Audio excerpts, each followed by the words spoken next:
అదే ధ్యేయంగా ఖచ్చితంగా పార్లమెంట్ యా సుప్రీంకోర్టులో కొట్లాడతాం అని చెప్పేసి ప్రభుత్వం సోమవారం రోజు సుప్రీంకోర్టుకు వెళ్ళబోతున్నారు.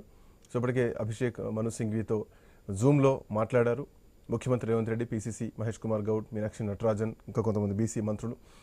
సుప్రీంకోర్టులో ఇది ఎంతవరకు నిలబడుతుంది, ప్రభుత్వ వాదనలు ఎంతవరకు నిలబడతాయి, ఆర్డర్డ్గా పోతున్నాయా, ప్రభుత్వం చేయాల్సినటువంటి పనులేంటి, ఇవన్నీ కూడా ప్రధానంగా చర్చ నడుస్తుంది.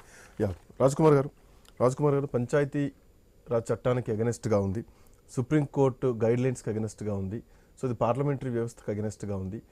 రూల్ 85A సవరించకుండా, చట్టరూపం రాకుండా జీవోతోటి ఎన్నికలకు వెళ్లే పరిస్థితి లేదు అన్నది గతంలో చాలా కేసుల్లో దేశంలో చూసాం.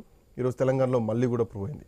100 కోట్లు పెట్టి సర్వేలు చేశారు, అంటే ఒప్పుకోవాల్సిందే, మీరు చేసిన పని అప్రిషియేట్, కానీ చేయాల్సిన పద్ధతిలో జరగలేదు. ఇప్పుడు సుప్రీంకోర్టుకి వెళ్ళినా సుప్రీంకోర్టు గత తీర్పులు కూడా ఉన్నాయి, వాటిపైన కూడా చర్చిద్దాం. సో ఎట్లా ముందుకెళ్దాం అనుకుంటున్నారు? ముందుగా ఐ న్యూస్ ప్రేక్షకులందరికీ నమస్కారం. ఏదైతే తెలంగాణ రాష్ట్రం అనేది ఈ యొక్క భారతదేశ చరిత్రలోనే ఈ యొక్క గతంలో అన్ని రాష్ట్రాల్లో కావచ్చు, దేశంలో కావచ్చు, సగం పైగా జనాభా బీసీలు ఉన్నారని చెప్పేసి మాటలకు మాత్రమే పరిమితమైన పార్టీలను చూసినాం, నాయకులను చూసినాం, ప్రభుత్వాలను చూసినాం. కానీ ఒక చరిత్రాత్మకమైన ఈ యొక్క నిర్ణయాన్ని తెలంగాణ రాష్ట్ర ప్రభుత్వం, ఏదైతే కాంగ్రెస్ పార్టీ, మా యొక్క రాహుల్ గాంధీ గారు కామారెడ్డి డిక్లరేషన్ ప్రకారం 42% రిజర్వేషన్లు బీసీలకు కల్పిస్తామని చెప్పినాం, ఆ మాటకు కట్టుబడే ఈరోజు తెలంగాణ రాష్ట్ర ప్రభుత్వం తీసుకునే నిర్ణయాన్ని ప్రతి ఒక్కరూ హర్షించాల్సిందే, గౌరవించాల్సిందే. ఎందుకనంటే ఈరోజు మీరు అడిగిన ప్రశ్న ప్రకారం 285 సవరణ ప్రకారం చేసినే మన యొక్క తెలంగాణ రాష్ట్ర అసెంబ్లీలో 2 బిల్లులను ప్రవేశపెట్టి ఈ యొక్క జీవో నెంబర్ 9 ద్వారా 42% రిజర్వేషన్లు తీసుకొని వచ్చి ఈ యొక్క స్థానిక సంస్థల ఎన్నికలలో బీసీలకు 42% విద్యా వైద్య ఏదైతే ఈ పోటీ చేసే ఈ యొక్క రాజకీయ రిజర్వేషన్లు కల్పించాలన్న ఉద్దేశాన్ని ఇది ప్రతి ఒక్కరూ హర్షించాల్సిందే. కానీ ఇక్కడ ఏదైనా కూడా ఈడబ్ల్యూఎస్ ఇప్పుడు తీసుకొచ్చిన అది కూడా ఇప్పుడు మనకు 60%, 50% ఉన్న ఈ యొక్క రిజర్వేషన్ల లిమిట్ అనేది ఇంకో 10% పెట్టారు. ఇప్పుడు సెంట్రల్ గవర్నమెంట్ కూడా చెప్తున్నారు, ఏమని చెప్తున్నారు, వాళ్ళు జనగణనతో పాటు కులగణన చేస్తామని చెప్తున్నారు. మరి ఇప్పుడు ఒక రాష్ట్రం, భారతదేశంలో తెలంగాణ రాష్ట్రం తీసుకునే నిర్ణయాన్ని ఈ రాష్ట్ర శాసనసభ ఏదైతే ఈ 285 ఏ అనేది సవరణ చేసి, పంచాయతీ చట్టాన్ని సవరణ చేసి 2 బిల్లులు తీసుకొని వచ్చి ఇటు గవర్నర్ కానీ రాష్ట్రపతి గారికి ఆ బిల్లులను పంపించినప్పుడు వాటి మీద ఇక్కడ గవర్నర్ గారు కానీ అక్కడ రాష్ట్రపతి గారు కానీ ఏ నిర్ణయం తీసుకోకుండా ఈరోజు పెండింగ్ పెట్టి ఈ యొక్క నిర్ణయాన్ని ఈ యొక్క బీసీలకు, సో ఇది పెండింగ్ లో ఉంది, కోర్టులో కూడా నిలబడదు, చట్టంగా రాలేదు అన్న విషయం తెలిసే మీరు ముందుకు పోయారు. చట్టాలనేటివి ఈరోజు మన తొందరపడాల్సినటువంటి అవసరం వచ్చింది, ఒప్పించి కొట్లాడి ముందుకెళ్తే బాగుండేది కదా.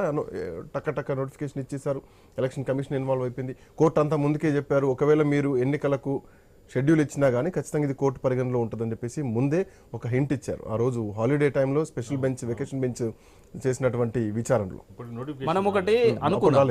ఇప్పుడు మనం అన్నట్టుగా మీరు చెప్పినట్టే ప్రభుత్వం గతంలో ఏదైతే పంచాయతీరాజ్ చట్టం ఉన్నదో 2018 ప్రకారం ముందుకెళ్తే ఇదే ప్రతిపక్షాలు ఇప్పుడు ఏమని వాదిస్తాయి, వీళ్ళు పని చేస్తామన్నారు, మధ్యలో విత్డ్రాయలు ముందుకు పోతున్నారని అట్లా వాదిస్తారు. సో గెలిచే అవకాశం ఉంటే ముందుకు వెళ్ళొచ్చు, కానీ గమ్యం తెలవకుండా ముందుకు వెళ్తున్నారా? ప్రొసీజర్ కరెక్ట్ గా లేదు, మీరు వెళ్ళి ఎంచుకున్న దారి కరెక్టే, but the procedure is not correct అన్నది ఇంద్రసాని కేసు కానీ, వికాసరావు కేసు కానీ, ఇవన్నీ మనం చూస్తూనే ఉన్నాం చాలా సందర్భాల్లో. ఖచ్చితంగా భారతదేశంలో ఏ చట్టాలైనా కూడా పార్లమెంటు ద్వారా మార్చుకొని ఆ చట్టాలను సవరించుకోవాల్సిన బాధ్యత ఉంది. ఇప్పటిదాకా ఎన్నో రాజ్యాంగ సవరణలు జరిగినాయి, అవన్నీ కూడా మరి ఆ సవరణలు కూడా మనం చట్టం ప్రకారం వెళ్ళదు. మీరే చెప్పారు కదా, రాజ్యాంగం ప్రకారం మీ పాయింట్ కి వచ్చారు, రాజ్యాంగ సవరణ జరగాలి, జరిగితేనే రిజర్వేషన్లు వస్తాయి, 9th షెడ్యూల్ చేరుస్తారు. So the fight should be to their. మీరు సెంట్రల్ లో ఫైట్ చేయాలి, సెంట్రల్ లో కొట్టాలి. ఒక్కరోజు జంతర్ మంతర్ దగ్గర కాదు దీక్ష చేయాల్సింది, నిరవధికంగా దీక్షలు చేయాలి. అప్పుడే అక్కడ నుంచి ప్రెజర్ అక్కడ ఎంత పెంచితే, ఇది ఒక్క తెలంగాణగా మీరు తెలంగాణ మోడల్ తీసుకుంటున్నారు, అప్రిషియేట్ దాట్. బట్ ఇది గనక అమలైతే పూర్వ దేశం మొత్తం కూడా రేపొద్దున బీసీ రిజర్వేషన్ సంబంధించి వస్తుంది. ఆఫ్ కోర్స్ ఆల్రెడీ మీ డిమాండ్కి మీ ట్రాప్లోకి బీజేపీ వచ్చేసారు, వాళ్ళు కూడా కులగణన చేస్తామన్నారు జనగణనతో పాటు.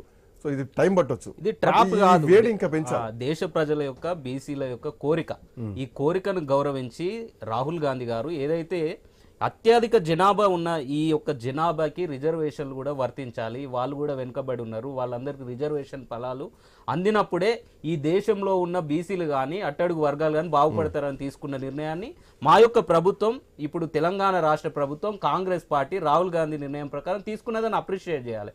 కానీ ఇక్కడ తెలంగాణలో మాత్రం ఉన్న ప్రతిపక్ష పార్టీలు, సెంట్రల్ అధికారంలో ఉన్న 8 మంది ఎంపీలు ఉన్న బీజేపీ పార్టీ కానీ 10 సంవత్సరాలు రాష్ట్రాన్ని పరిపాలించిన బీఆర్ఎస్ పార్టీ కానీ అసెంబ్లీలో బిల్లు పాస్ అయింది.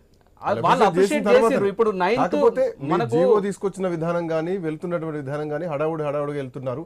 అట్లా వెళ్ళకండి, ఇది భవిష్యత్ తరాలకు సంబంధించిందనే మొదటి నుంచి వాళ్ళు కూడా చెప్పారు. మేము ఎందుకు అంటున్నామంటే ఇక్కడ రాష్ట్రపతి దగ్గర ఢిల్లీలో కావచ్చు, ఇక్కడ మన గవర్నర్ గారి దగ్గర బిల్లు పెండింగ్ లో ఉన్నప్పుడు ఎంతమంది బీఆర్ఎస్ పార్టీ నాయకులు వచ్చి బిల్లును అప్రూవల్ చేయాలని కొట్లాడారు. ఎంతమంది బీజేపీ పార్టీ నాయకులు మన రాష్ట్ర గవర్నర్ గారి మీద ఒత్తిడి తీసుకురాలేదు. ఓన్లీ కాంగ్రెస్ పార్టీ కాదు, ఇది ఒక కాంగ్రెస్ పార్టీకి కొట్లాడితే కాంగ్రెస్ పార్టీకి పేరు వస్తుంది అనుకోవద్దు. ఇది ఒక చరిత్రలో ఒక నిర్ణయం తీసుకుంటే మనం ఈ యొక్క 79 ఏళ్ల స్వాతంత్ర చరిత్రలో ఒక గొప్ప నిర్ణయంగా మిగిలిపోతుంది. దానిలో వీళ్ళందరూ భాగస్వాములైనా అందరి పేరు వస్తుంది. తెలంగాణ రాష్ట్రం వచ్చినప్పుడు ఓన్లీ సోనియా గాంధీ గారితో పాటుగా సుష్మా స్వరాజ్ గారి పేరు వచ్చింది కదా. అదే విధంగా ఈ రోజు బీసీ బిల్ అనేది అప్రూవల్ అయితే ఇక్కడ ఉన్న బీఆర్ఎస్ పార్టీ నాయకులకు, బీజేపీ పార్టీ నాయకులకు కూడా పేరు వస్తుంది. మన రాష్ట్రం నుండి ఒక మార్పు నాంది పలకాలని వీళ్ళు అనుకోకపోవడం, కేవలం కాంగ్రెస్ పార్టీ మీద నెట్టేసి మౌనంగా ఉండడం అనేది బాధాకరం. ఖచ్చితంగా రాష్ట్ర ప్రజలందరూ అది గౌరవిస్తున్నారు, అదంతా గమనిస్తున్నారు. రవికుమార్ గారు, గుడ్ ఈవినింగ్. సో బాల్ మొదటి నుంచి మీ కోర్టులోనే వేస్తున్నారు సమయం దొరికినప్పుడల్లా. ఇప్పుడు కూడా హైకోర్టులో వర్కౌట్ అవ్వలేదు, జీవో నెంబర్ 9 పైన స్టే వచ్చింది. సో ఎన్నికల పరిస్థితి ఏమిటి అన్నది, ఎన్నికలు నిర్వహించుకోవడానికి అభ్యంతరం ఏం లేదు, కానీ నిర్వహించేటువంటి పరిస్థితి లేదు. బీజేపీ ఈ విషయంలో ఎందుకు ఇంత నిర్లక్ష్యంగా ఉంది? సో గవర్నర్ల వ్యవస్థను అడ్డు పెట్టుకొని ఈరోజు బీసీలకు రిజర్వేషన్లు రాకుండా ఆపుతున్నారు. గవర్నర్ దగ్గర కాలయాపన చేయాల్సినటువంటి అవసరం ఏంది? కేంద్రం ఎందుకు పట్టించుకోవట్లేదు? 9th షెడ్యూల్ చేరిస్తే వచ్చే నష్టం ఏంటి అన్నది ప్రధానంగా బీజేపీ కోర్టులోనే వేస్తున్నారు. ముందుగా మీకు శ్రీకాంత్ గారు, మీకు నమస్తే. ప్రేక్షకులకు, ప్యానెల్ ఉన్న మిత్రులందరికీ కూడా నమస్తే. 9th షెడ్యూల్లో అంటే మేము మొదటి ప్రశ్న, ఇదే మౌఖికమైన ప్రశ్న. తెలంగాణ ప్రజలందరికీ కూడా ఒక డౌట్ ఉండొచ్చు, ఎందుకంటే బీజేపీ పైన మీరు బాధ్యత వేయగానే ఫస్ట్ వచ్చే డౌట్ 9th షెడ్యూల్లో వేస్తే ఏమవుతుంది.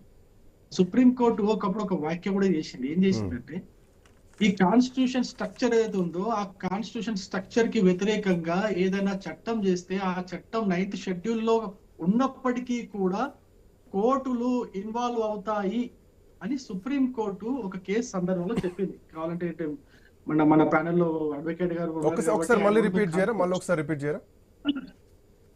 ఈ కాన్స్టిట్యూషన్ స్ట్రక్చర్ కి వ్యతిరేకంగా